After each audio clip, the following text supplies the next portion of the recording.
ได้ซื้อคือแถวอื่นนี่สหาว่าไม่ได้ซื้อนั่นครับมันเล็กมันนี่พาทุกคนมาบ้านเวงไส้เมืองอัศพรแขวงสวรรณเขตมาเฮิรนน้องหาเฮิรนสหาพี่เดนิเดอร์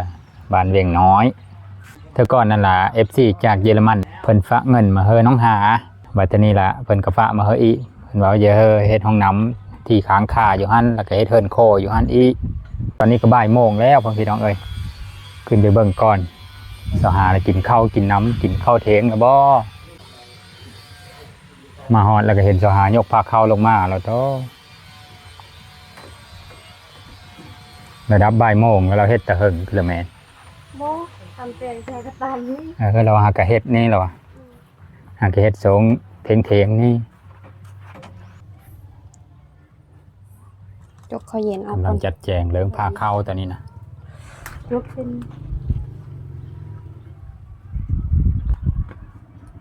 ติ๊บตัวนุ่งเลยเด้อซะสบายดีฮะสวัสดี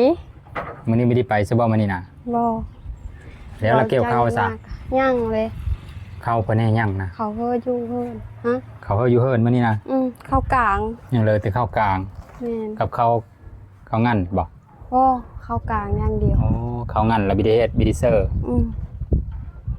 แบบเกี่ยวหน้านี้แล้วก็ไปเกี่ยวหน้านั้นเสื้อเข้าพร้อมเดียวมันเลยเอามีทันมันก้อยแล้วโอเคมากินข้าวเดียวใส่เสื้อเลยพอเป็นไปเสื้อเลยล่ะอยู่ท้องเฮินล้างมือบ่คุณนะแนวกินมีพี่เลิศนะตำแตงแล้วก็ลาบซีนหมูลาบซีนหมูได้หมูมาทีเลิกก็ได้นะได้หมูแต่เมื่อโอ้มาแต่เมื่อคุณเดี๋ยวซื้อหมูป่าสันดอ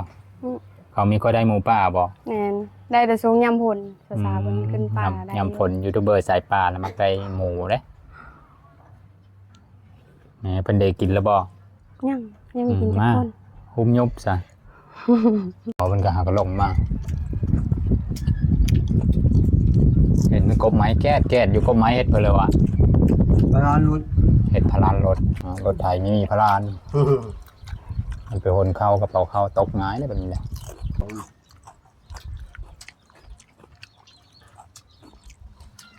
หมอน้อยนะไปเชื่อแล้วจ้ะไปโรงเรียนห้องเลยละห้องปสองห้องปสองแล้วน้องชายเราก็ได้โอเคขอตกกินข้าวแซ่บๆก้อนบัดนี้ข้าวแล้วเอาเดี๋ยวไม่ข้าวน้ำเด้อพี่น้องข้าวกินน้ำแล้วสหาผ้าไปเบิ้งห้องน้ำก่อนว่าเป็นอะไรมีพี่เลอนี่ยังมีทันได้แล้วพอเป็นว่าสู่ฟังทำไมกำลังฆ่าดิเนี่ยยังไปไหนวะ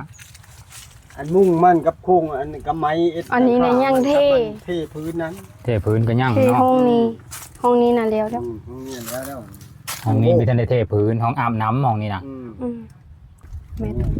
ห้องถ่ายเซอร์แล้วจ้ะโถโซมไปเลยก็เซอร์แล้วพื้นมันกระปูแล้วพื้นมันกระปูสางมือไหมอันนี้เฮ็ดเองได้โอ้เฮ็ดเองบ่นี่นะแม่นได้สำนีโอเคแล้วเฮ็ดเองสบายไม่ได้จ้างสางบานเท่าตัวนี้เรามีบานมันแล้วเปิ้นได้มาแล้วบานมันยังมีทันได้เซอร์ซื่อแสดงว่าใช้งบประมาณเท่าไหร่นี่หลังคามันแล้วก็ปูพื้นหั่นจำเลยเป็นกะเบิ่งราคาเบิ่งก่อนเพราะนี่ก็เฉพาะปูนนี่ก็จะโบกได้ก็มันครับจะโบกฟ้ามันน้ำบ่โบกฟ้ามันน้ำมีโบกปันน้ำนี่จ้ะลองอาบน้ำนี่กันมันก็อย่ามันซึมมันก็ชื้น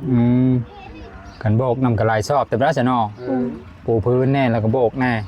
มง3 ที่ร้านไปเลยน้องกับทางสังกะสีห้องไม้กับพี่พ่ออีไม้ยันชิโยมันแปรมันตีไปประมาณ3-4 ล้านบ่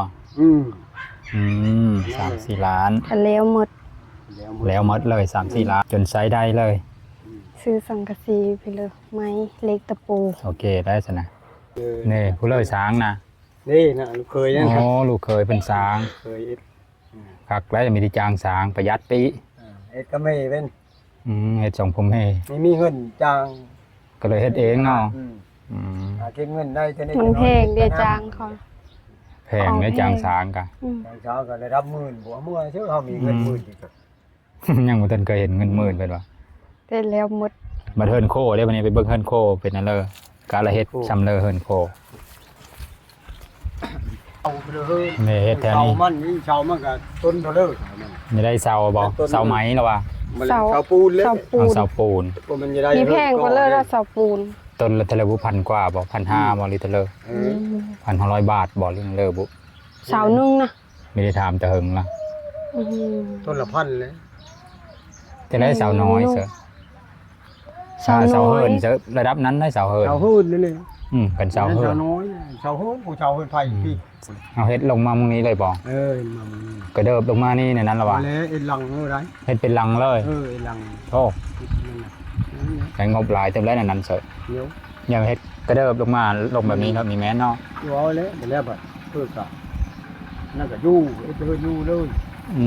บางทีก็ให้เดินอยู่เลยเนาะคันถ้ามันใหญ่ๆจะดีก็ เออ คันห้องนอนเลยก็มีได้เนาะ น้องๆเลย อนาคตต่อไปมีแน่นะ อันนะ ก็เดินได้เฮ็ดแล้วก็เฮ็ดจะดีเซฟบ่เงินดีพ่อกัน ไม่มีพ่อ หาเซอร์หลายปีพุ่นละยังแล้วนั่นแหละเนาะส่วนหลาย มันไปแล้ว แต่ว่าขอได้เสามันได้ตังค์แล้วก็โอเคอุ่นเจอแล้วเนาะ อืม ตั้งเสาตั้งตัวเตะก้านไว้แล้วก็โอเคเนาะ ได้เทคาดแล้วก็คอยปูพื้น อืม ผลกินดินทรายเฮาดอกบัดน่ะ อืม มีหยางดอกเรืองคนดินทรายไปเลยเสียพี่ได้ซื้อคือแถวอื่น นี่สหาว่าไม่ได้ซื้อ นั่นครับมัน กับ เล็ก ดินทรายนะ อืม ใช่ไม่ซื้อครับอันขี้หินนี่นะ ดินแฮก็ได้เก็บเอา เก็บเอาบ่ไม่ได้ซื้อบ่ อืม มันซื้อไปรถนึงแพงแท้เนาะหลาย แพงเขาขายเป็นคู่อะ คู่เสาห้าปุ๊บ กันได้อยืมเมืองเป็นโบ่งแล้วก็ตักเนาะ อืม โบ่งเยอะๆก็ตัก ที่โลกกับเพื่อนใหญ่นะ เพิ่นกำลังไปซีว่าเอามงนั้นมาหั่นแล้วก็มาฮ้อนห้องนี้นี่ ช้างนี่ ห้องนี้ ช้างนี่ มาทางหลังก็นี่ละเฮ็ดเป็นน้ำสร้างบางทีอนาคตอาจจะเฮ็ดห้องน้ำอยู่หมองนี้ อยู่ติดกับเพิ่นนี่ก็เป็นได้หั่นนะเพิ่นเพอไว้หมองนี้เพิ่นโคเพิ่นเฮ็ดมีแม่นเฮ็ดกระเดิบออกมาแล้วเฮ็ดเป็นหลังหมองนี้เลยนี่สำหรับห้องนี้ออกมานี่มันก็ใช้งบหลายเติบอยู่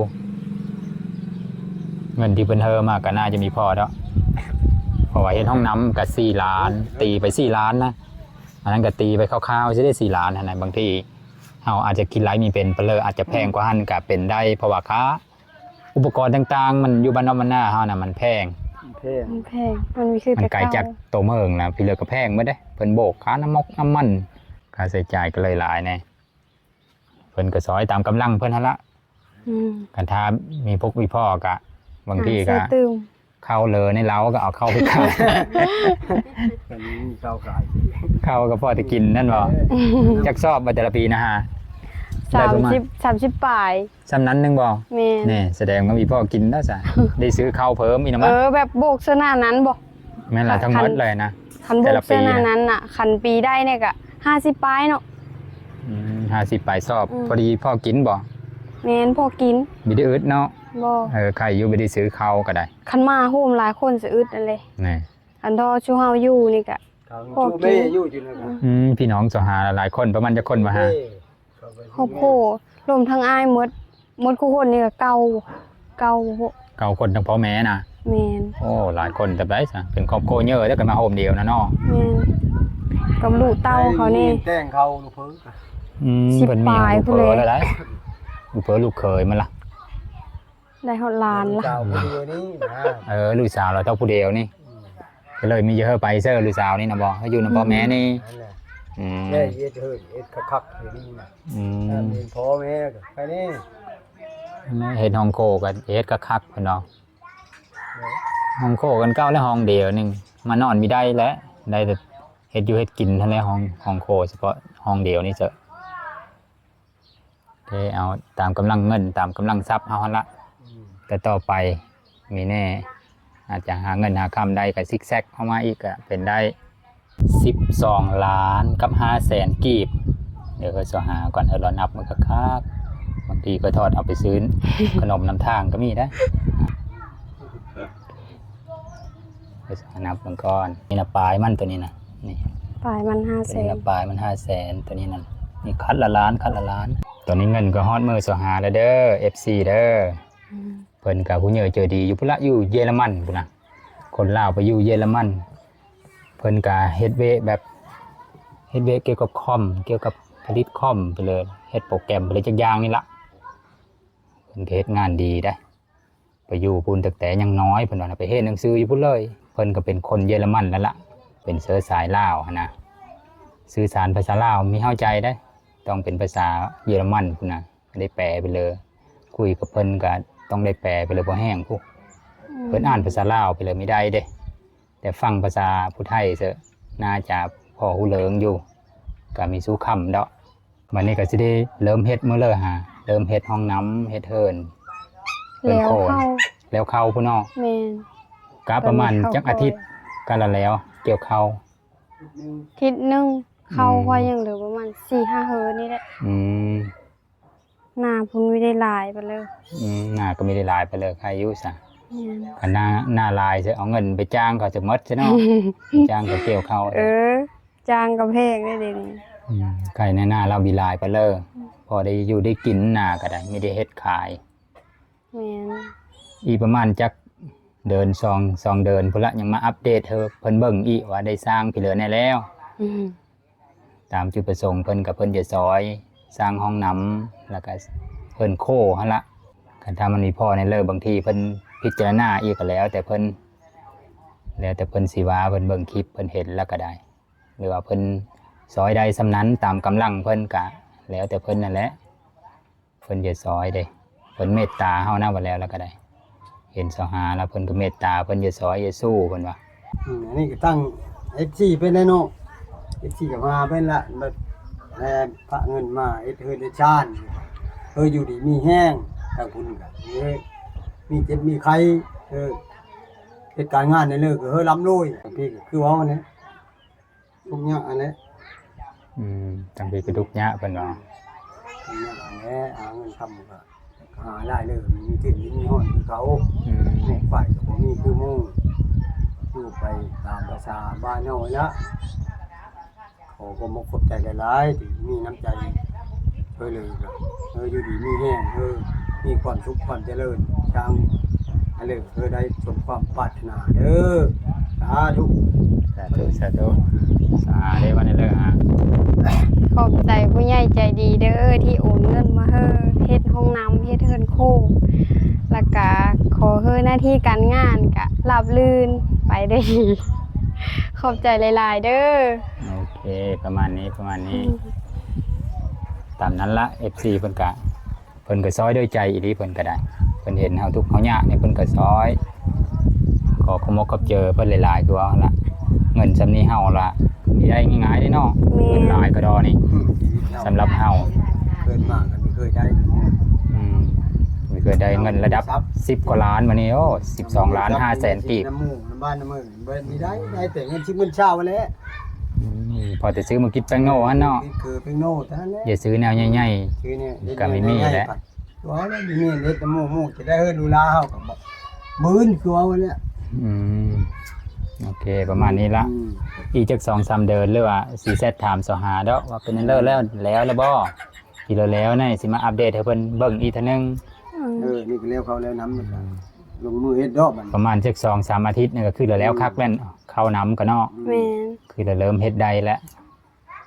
เอาเป็นว่าคอยก็สิเดินทางกลับแล้วพ่อพี่น้องเอ้ยขอขมกกับเจอนำ FC เพิ่นหลายๆเด้อที่เพิ่นเมตตาซุ่มเฮาก็ได้เอาเป็นว่าคลิปหน้าพอได้ใหม่เด้อขอขมกกับเจอ FC หมดทุกคนนำที่สนับสนุนโดยการรับชมโฆษณาให้ก็ได้โอเคเดี๋ยวเจอได้ใหม่บาย